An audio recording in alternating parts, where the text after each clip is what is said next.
तो देखिए, बांग्लादेश में हिंदुओं पर अत्याचार को लेकर कई महीने बीत चुके हैं, लेकिन जो लोग यानी कि जो बांग्लादेशी भारत में खास करके दिल्ली में अवैध तरीके से रह रहे हैं, अब उन्हें छोड़ा नहीं जाएगा, क्योंकि दिल्ली पुलिस का एक्शन जबरदस्त तरीके से देखने को मिल रहा है। क्योंकि देखिए, जो लोग ये कहते थे कि हम अपनी पहचान नहीं बताएंगे, अब उनको अपनी पहचान भी बतानी होगी और ये भी बताना होगा कि वो भारत कैसे आए हैं, किसके जरिए आए हैं। और यही वजह है कि अब एक एक करके यानी कि झुग्गी झोपड़ी से लेकर हर जगह जो इलाके संवेदनशील है वहां पर दिल्ली पुलिस पहुंच रही है और लगातार जांच पड़ताल भी जारी है। सबसे पहले आपको रिपोर्ट दिखाते हैं, इसके बाद ग्राउंड जीरो पर भी आपको लेकर चलेंगे और बताएंगे कि लोगों का क्या कहना है जो लोग अवैध तरीके से दिल्ली में रह रहे हैं।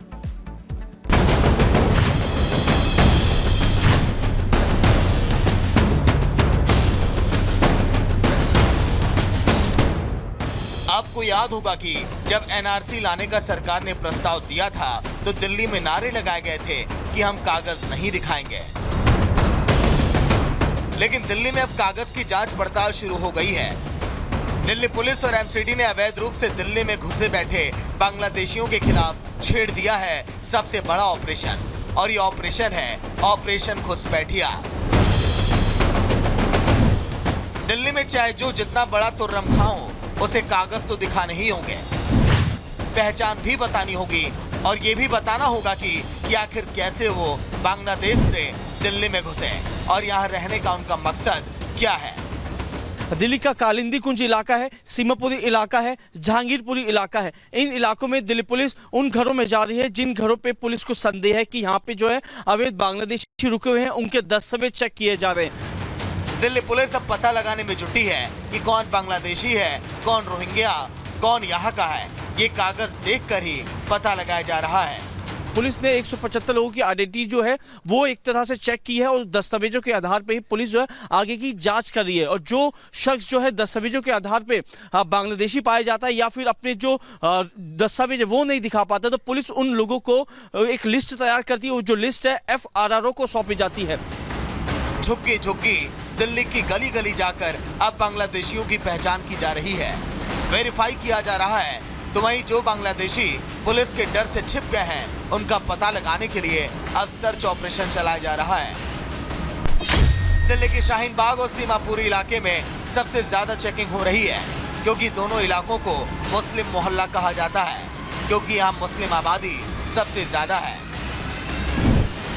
और इसीलिए इन दोनों जगहों पर दिल्ली पुलिस अभियान चला रही है और रोहिंग्याओं और बांग्लादेशियों की पहचान करने के लिए उनके आधार कार्ड और आईडी कार्ड चेक किए जा रहे हैं। तो वहीं दिल्ली पुलिस और एमसीडी की कार्रवाई से दिल्ली में अवैध रूप से रह रहे बांग्लादेशियों में हड़कंप मचा हुआ है। जो खबर मिल रही है इसके मुताबिक अब तक 175 लोग संदेह के घेरे में पाए गए, जिनका वेरिफिकेशन पुलिस पूरी गंभीरता से कर रही है।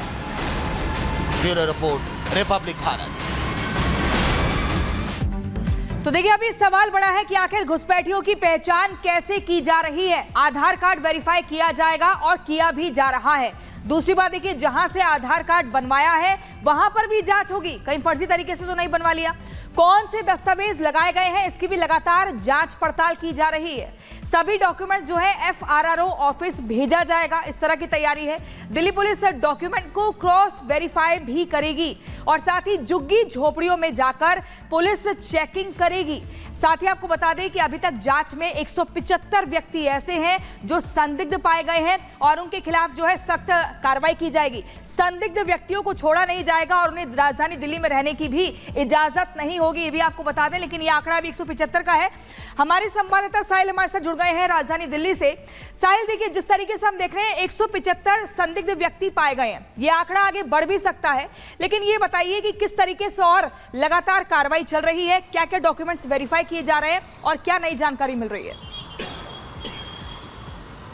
जी बिल्कुल, बीते कई दिनों से दिल्ली पुलिस ने अवैध बांग्लादेशी जो राजधानी में बसे हुए हैं उनके ऊपर एक स्पेशल ड्राइव चलाई हुई है। जो 175 की जो नई लिस्ट निकल के सामने आई है, ये पूरी दिल्ली की नहीं है, ये सिर्फ जो है आउटर दिल्ली की लिस्ट सामने आई है। आउटर दिल्ली ने पिछले एक हफ्ते के अंदर मंगोलपुरी, सुल्तानपुरी, रनहुला और आसपास के जो तमाम इलाके उन इलाकों में स्पेशल ड्राइव चलाई है। 175 वो लोग हैं जिनसे जब उनसे ID कार्ड मांगे गए तो वो अपना आधार कार्ड जो था वो नहीं दे पाए और इधर उधर की बातें करने लगे। पुलिस ने एक लिस्ट तैयार की है 175 लोगों की। 175 लोग संदिग्ध पाए गए हैं क्योंकि इन्होंने आधार कार्ड जहां से बनवाए हैं उन आधार कार्ड की वेरिफिकेशन की जाएगी। जिस दुकान से बनाए हैं, चाहे वो प्राइवेट सेक्टर से बनवाए हैं, चाहे सरकारी सेक्टर से बनाए गए, उन 175 में से जो भी बांग्लादेशी पाया जाएगा उनकी एक लिस्ट तैयार करके FRRO को सौंपा जाएगा और उन लोगों से भी जो है पुलिस जो उनको सौंपेगी। कुछ लोग भी यहाँ पे मौजूद हैं, जैसे कि दिल्ली पुलिस ने अवैध बांग्लादेशियों के खिलाफ कार्रवाई चलाई हुई है कि अवैध बांग्लादेशियों यहाँ से वापस रिपोर्ट किया जाए। उस पर आपका क्या कहना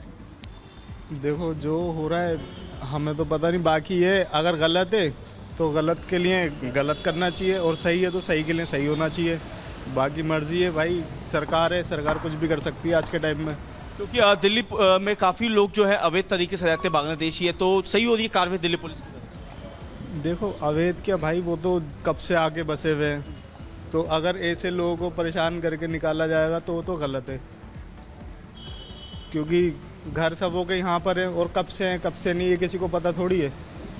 और लोग यहाँ पे आए हुए हैं, कब से रह रहे हैं कब से नहीं रह रहे, वो तो उनके ऊपर डिपेंड करता है। वो क्या करेंगे क्या नहीं करेंगे, उनका फैसला है। देखिए, सभी लोगों की जो अलग अलग प्रतिक्रिया है, किसी का कहना है कि बिल्कुल अलग अलग प्रतिक्रियाएं हैं, लेकिन पुलिस का एक्शन भी देखने को मिल रहा है। चले, बहुत शुक्रिया आपका साहिल तमाम जानकारी के लिए। बहरहाल खबरों में आगे बढ़ेंगे और अब बात करेंगे संभल की, क्योंकि संभल में जैसे जैसे जांच हो रही है हर दिन सनातन के सबूत मिल रहे हैं। क्योंकि कट्टरपंथी देखिए जो ये कहा करते थे कि मंदिर कहां है, मंदिर बताइए कहां पर है, लेकिन अब वही जो कट्टरपंथी है दुम दबाकर भाग निकले हैं क्योंकि उनके पास कहने के लिए कुछ भी नहीं है। मीडिया के सामने जाते थे, पुलिस के सामने जाते थे और पूछते थे कि आखिर जो मंदिर की बात सामने आ रही है कि आखिर मंदिर कहां है, लेकिन अब उनकी बोलती बंद हो गई है। मुंह छिपाकर वो बैठ गए हैं, इसलिए मुंह छिपाकर बैठ गए हैं कि उनके पास बोलने के लिए कुछ भी नहीं है। क्योंकि संभल में मंदिर मिले हैं, मूर्तियां मिली है, कूप मिले हैं और अब बावड़ी भी मिली है और ये बता रही है कि संभल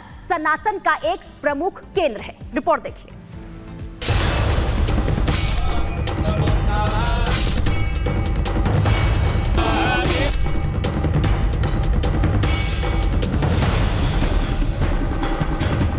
संभल की जामा मस्जिद में हरि को ढूंढा जा रहा था, लेकिन संभल की जामा मस्जिद में हरिहर मंदिर के सबूत ढूंढते ढूंढते अब सनातन के इतने सबूत मिल रहे हैं कि संभल प्रशासन और ASI की टीम भी हैरान है।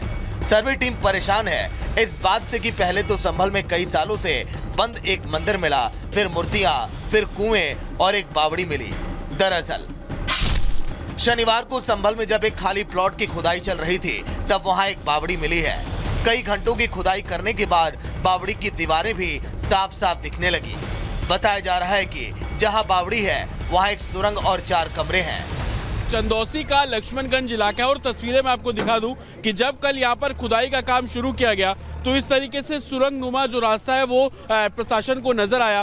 थोड़ी और खुदाई की गई तो पता लगा कि पास में 3 से 4 कमरे छोटे छोटे जो है वो दिख रहे हैं। उसके बाद जो लोकल एडमिनिस्ट्रेशन है, DM है, उसको इस बारे में जानकारी दी गई। राइट साइड में 3 कमरे आपको नजर आ जाएंगे और लेफ्ट साइड में 1 कमरा आपको नजर आ जाएगा। बताया जा रहा है कि और इसकी जब खुदाई की जाएगी तो कुछ और कमरे मिलने की आशंका है।